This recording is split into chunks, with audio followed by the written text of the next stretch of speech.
Hey there guys, I'm back to another video. A brand new year means another year for gaming. 2022 is shaping to be an exciting year for gamers. Tons of games are scheduled to release this year, from Zelda Breath of the Wild 2 to Sonic Frontiers. With the current state of the world, release dates are bound to change, and I wouldn't be surprised if some of these games receive a delay.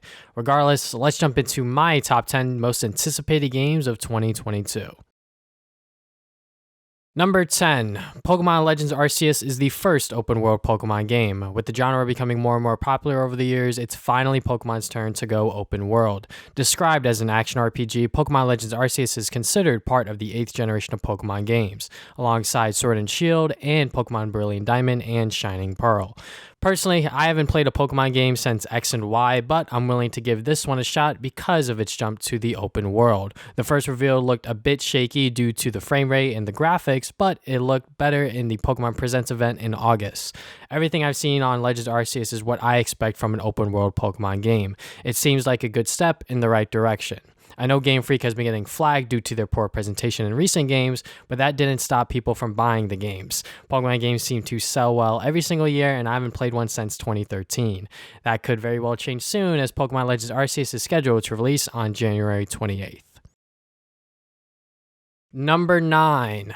Splatoon 3. When this was announced, I was quite shocked because it doesn't feel that long ago when Splatoon 2 came out. Then again, I look at the time and it came out over 3 years ago. So maybe it is time for a sequel to Splatoon.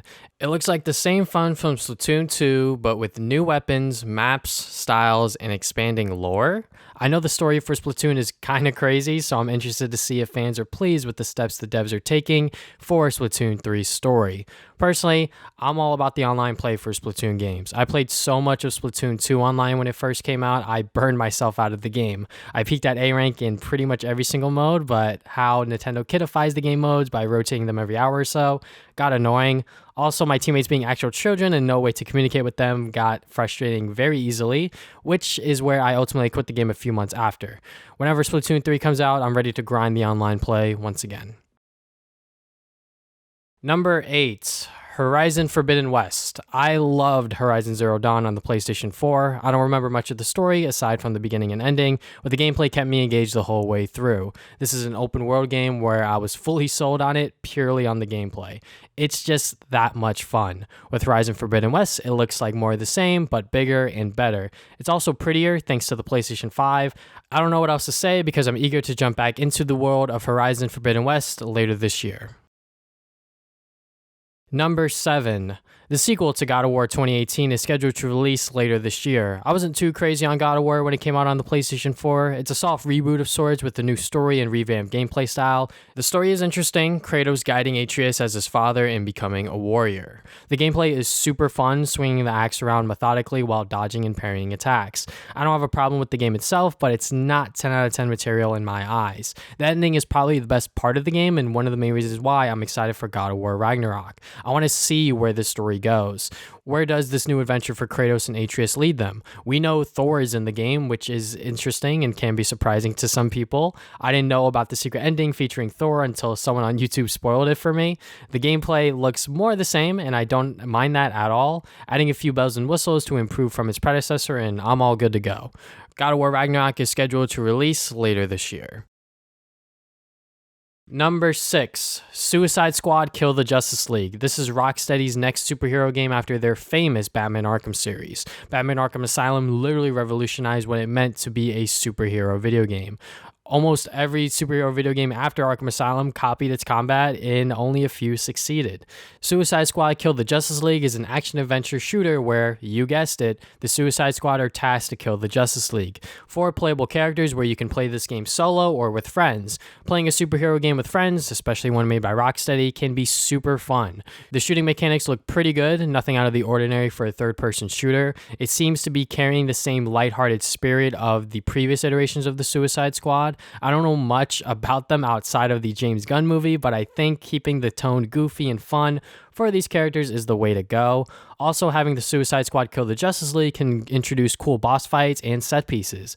I'm expecting this game to be a ton of fun by myself or with friends when Suicide Squad Kill the Justice League comes out later this year. Number 5, Gotham Knights. I'm probably going to get toasted for putting this game over Suicide Squad, but here goes. I'm actually more excited for Gotham Knights. The premise where Batman is dead and it's up to his many sidekicks to protect Gotham City is a neat idea. I'm a pretty big fan of the Robins, especially Nightwing. Being able to play as him alongside Red Hood, Robin, and Batgirl is going to be a lot of fun. In addition, this game is multiplayer, which means the fun can be enjoyed with a friend. The gameplay looks very similar to the Arkham series, and I don't have a problem with that. Like I said earlier, that series of games revolutionized superhero video games, and keeping that gameplay style for Arkham Knights is fine. However, they are adding action RPG elements to the game. Less focus on building up combos and more on leveling up and gaining experience. I can see what they're going for here, but I'm not sure if it'll work. It could definitely make the game feel repetitive if there's a heavy emphasis on leveling up and grinding experience. Regardless, I'm excited for Gotham Knights when it comes out sometime in 2022.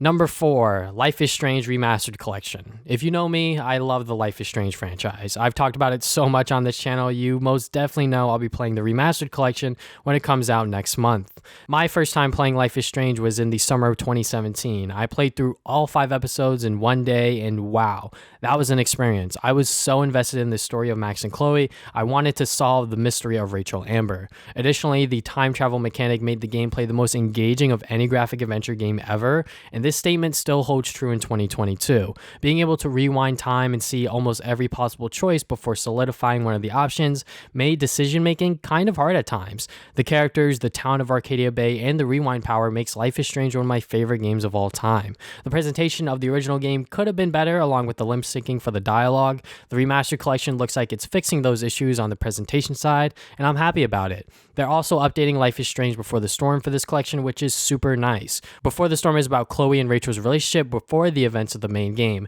It's not perfect, but it does give much needed context for these characters. If you've never played Life is Strange before, this remastered collection will be the best way to get into the franchise if they manage to remaster it correctly.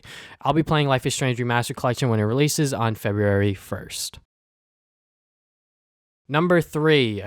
When Kirby and the Forgotten Land was announced late September of last year, I was excited to get another Kirby adventure on the Nintendo Switch.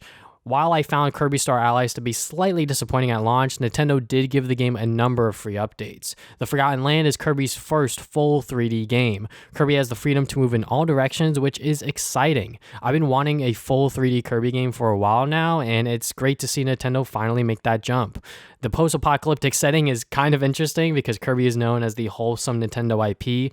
The world is destroyed and ruined while the cute pink puffball explores the land. I'm curious to see what happened in this Forgotten Land and how it ties back into the Kirby series. They haven't shown any new powers yet, but I hope we get some new abilities for Kirby to play around with. Kirby's first true 3D adventure in the Forgotten Land launches this spring. Number 2.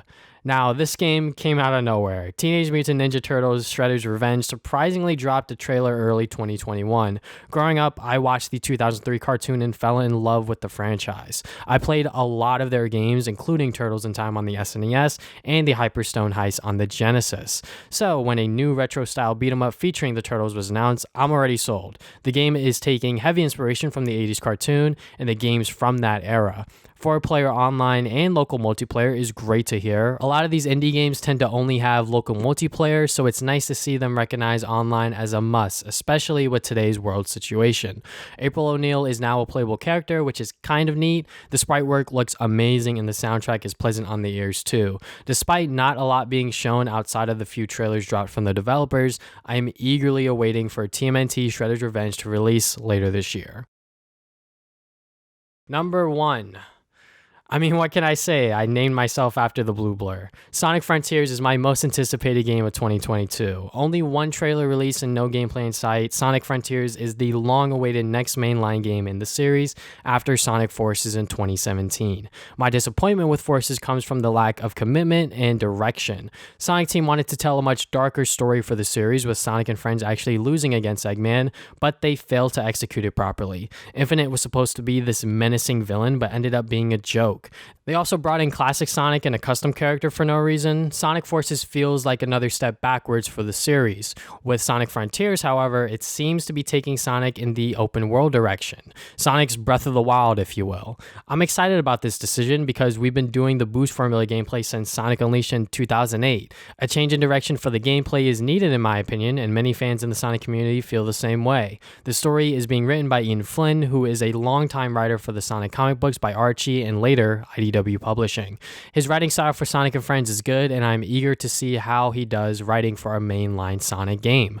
The story isn't quite clear to us yet, but it seems like Sonic is exploring an island with ancient ruins and Sonic's friends are talking to him spiritually. They're doing a lot of different things for this game, which can be good. Obviously, they try different elements in Sonic Forces too, but I feel like Sega and Sonic Team know their Sonic games haven't been doing so well lately. The last good Sonic game made by Sonic Team was Sonic Generations back in 2011, over 10 years ago.